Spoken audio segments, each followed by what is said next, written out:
What is going on, guys? Today I want to share with you my top 10 hikes and day trips from St. George, Utah. There is so much to do in this area. It is such an amazing place to explore, to go hiking, to find some adventures, and really just get outside. Some of these places are as close as 10 minutes from downtown St. George, and some of these are going to be full day trips. I also want to add that I am not a local to Utah. I have just been exploring it for the last 7 years on more road trips than I could count, so if I do pronounce anything wrong, I do apologize, and I don't mean any offense by it to any of the locals.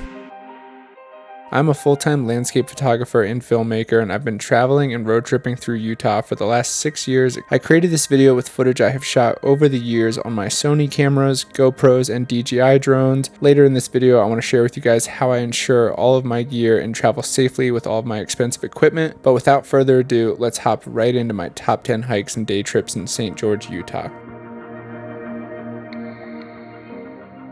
So first up is going to be Zion Canyon Overlook Trail, and this is in the national park, and it's in the town of Springdale, Utah. This is going to be 54 minutes from St. George. It's kind of the crown jewel of the area. Zion National Park is what brings millions of visitors every year to this area, so this trail is definitely an awesome one.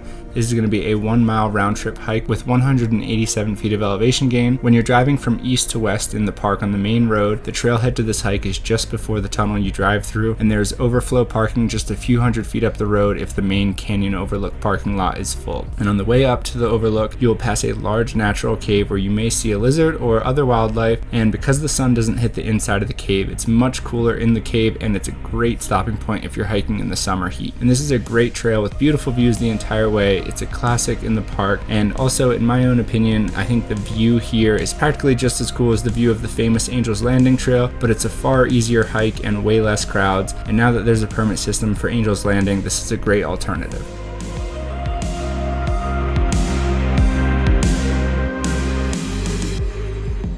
Next up is going to be the Lava Tubes Trail, and this is a hike that is just 15 minutes outside of St. George, Utah. This beautiful hiking trail is located inside of Snow Canyon State Park. The trail is 2.3 miles with 396 feet of elevation gain. Over the years, I've found a handful of really cool places via Instagram, but this is one of those places that I just randomly visited many years back, and I've returned to it a few times. I feel like not that many people know about this park or trail. I think it's a really cool hidden gem, and I think it's a really underrated spot in the park. This trail will take you to 3 different lava tubes. All are very unique, and you can climb inside of all of them. Some of them go very, very deep, so I definitely recommend bringing a flashlight or headlamp so you can properly explore all of the caves. It's definitely not for anyone who's claustrophobic, but you can still enjoy them from above if you are. And Snow Canyon State Park is going to be $10 for Utah residents and $15 for non-residents, and there are camping sites if you would like to stay overnight.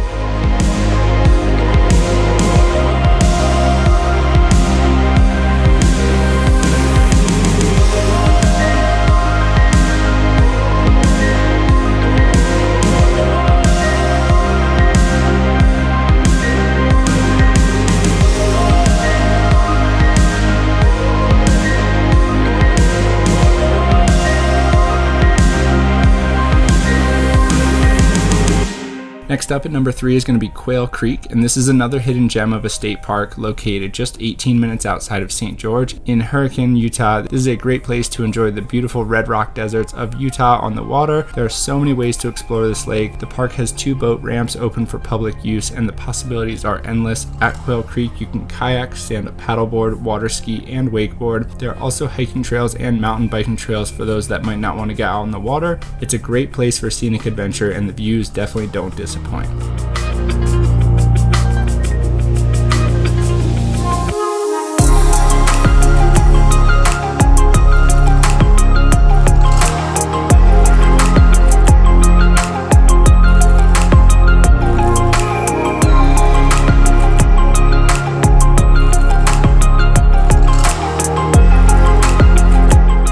Next up is going to be Cinder Trail, and just northeast of Snow Canyon State Park there is a volcano. I was so shocked the first time I came to the area, and I thought it was so cool that there was just a volcano hanging out here. I didn't really know Utah had volcanoes at the time when I first saw it. So Cinder Cone Volcano is an awesome short hike to the top, and then you can actually hike the rim of the volcano if you would like. The trail is 1.7 miles with 449 feet of elevation gain, making it a great afternoon activity from St. George.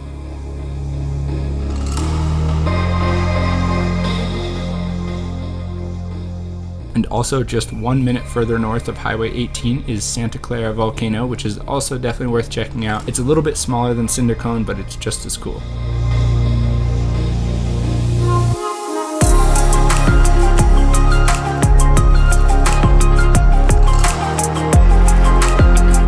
Number 5 is going to be Kanarraville Falls, and this is one of the most unique waterfalls I have ever been to. I've included this in a few videos I've made on Utah just because it's such a special place to me. Kanarra Creek Canyon Trail is 6 miles with 1,017 feet of elevation gain, but that's only if you hike the entire trail. Most people just hike to the 2 waterfalls, or some people even just go to the first. The hike is located in Kanarraville, which is 40 minutes away from St. George. It's definitely not a place to be caught in during a rainstorm because you're going to be hiking through slot canyons, so flash flooding is a serious danger here. However, the hike is incredible. You're going to be hiking through water, so it's really nice in the summer. I've done it in the winter too. It's definitely not as pleasant, but it is really cool to see the slot canyons and the waterfalls and the ladders covered with snow. If you're up for doing it in the winter, it is awesome. In the last few years, they've instituted a permit program for this hike, so that can be found at kanarrfalls.com. The trail is limited to 150 hikers per day, and the non-refundable permit is $12 per person. It's pretty easy to get. You just need to plan ahead of time. I'd like to hop in here really quick and tell you guys about my friends over at PPA, one of my favorite nonprofit organizations out there. The Professional Photographers of America are offering full membership to my viewers for $25 off with the discount code linked in my description below. I'd like to highlight some of my favorite business and personal development resources that PPA offers. Once you become a member with PPA, right off the bat, you get $15,000 worth of equipment insurance, which I can't stress the importance of this enough. You also get full replacement coverage with a flat $350 deductible, or you can repair your equipment yourself with a flat $50 deductible. Their data loss prevention services help photographers ensure that their data is safe and even helps with legal fees if you are dealing with an unhappy client. A full replacement equipment insurance policy, plus data loss recovery services and online education are all included in membership for only $27.92 a month. Just want to say thank you, PPA, for helping me fuel my adventures safely and allowing me to continue to create travel guides like this for everybody to enjoy. Whether you are just starting out or you've been at this a while, don't go at it alone. Join a community of over 33,000 photographers with PPA.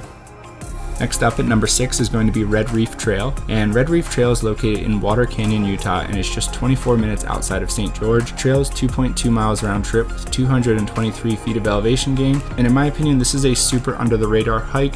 My girlfriend Bree and I actually found this hike from a photo on a magazine cover in our hotel that we stayed at in St. George, and then through some deep research, we found the trail. It is stunning. You hike through canyons, and there's little spots of water throughout that offer these incredible reflections of the canyon. There's also a spot where you need to climb and use a rope to assist you, and there's footholds kind of carved into the rock. Apparently at this spot there's a waterfall that sometimes flows through the rock, but it wasn't there when we went. However, the rope part was really fun, and it's a great place to take kids for a short hike and a swim.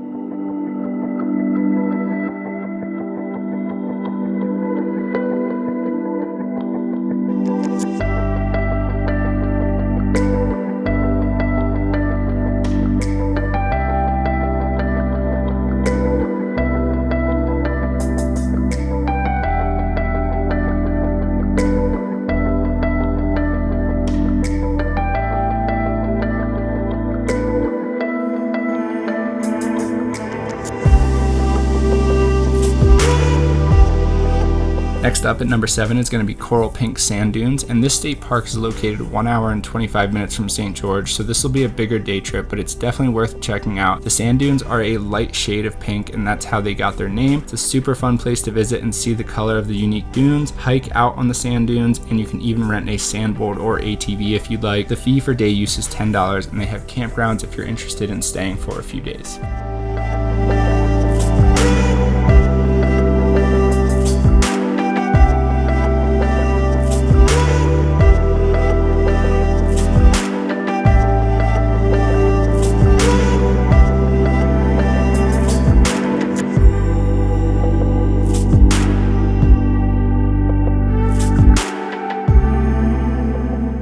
Number 8 is going to be the Narrows, and these are also in Zion National Park. If you do the entire trail top down, it is 15.5 miles and 1,017 feet of elevation gain one way. This hike is not a loop, but this is a very gnarly hike, and this is only for very experienced hikers who know how to canyoneer or have a guide that will take them canyoneering, because I think there are some spots where you have to rappel. The weather plays a really important part in this one as well because of flash floods. Most people though, including myself, will just take the shuttle to Temple of Sinawava, which is the last stop on the National Park shuttle, and from there you can hike as much or as little as you want through the Narrows and then just turn around when you're done and get back on the shuttle. I think Bree and I did only 3 to 4 miles.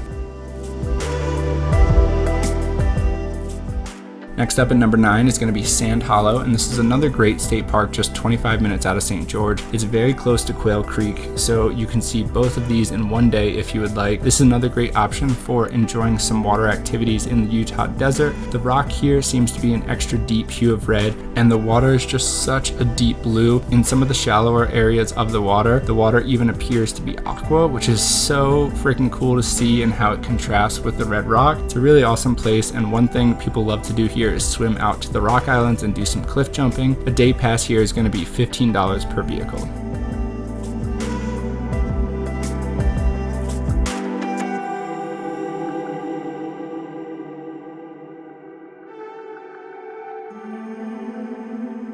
And last up at number 10 is going to be Angel's Landing, which is the most famous hike in Zion National Park. It's dubbed one of the most dangerous hikes in America. I personally don't fully agree with this. For the average hiker, I would say it's a pretty standard trail. There's just a lot of switchbacks, and then it turns to a little bit of a rocky scramble, but very easy. They have chains in place to make it very easy where pretty much anyone can get up there, but I can understand how if you don't hike often, this can definitely be a scarier hike. The chain section is super fun, but there's definitely bottlenecks, so it's important to get an early start on this one unless you want to wait in line on the chain section. I've always started in the middle of the night and done astrophotography at the top, or I've started before the sun has come up to experience sunrise at the top before the crowds, which is really nice. The trail is going to total at 4.4 miles with 1,604 feet of elevation gain. It's a classic, but now you do need a permit to do this trail because it's so popular, and info on booking this permit can be found on nps.gov or recreation.gov.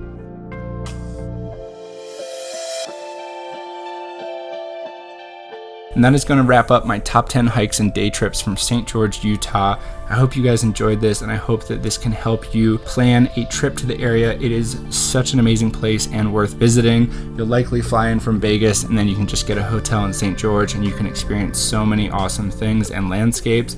And some other honorable day trip mentions, which are going to be longer drives, but they are worth it, especially if you have a rental car. This is going to be Bryce Canyon National Park, Horseshoe Bend, Arizona, Valley of Fire State Park in Nevada, Cedar Breaks, and Losee Canyon. Every single one of these is amazing. They are definitely going to be more in the 1 to 3 hour range of driving from St. George. But you know, if you're here in the summer and you got a lot of daylight hours, you might as well take advantage of that. There are so many awesome things here in the area to see. So I hope you guys enjoyed. That's going to wrap it up. And again, please like and subscribe for more, and I hope to see you on another video. Thanks.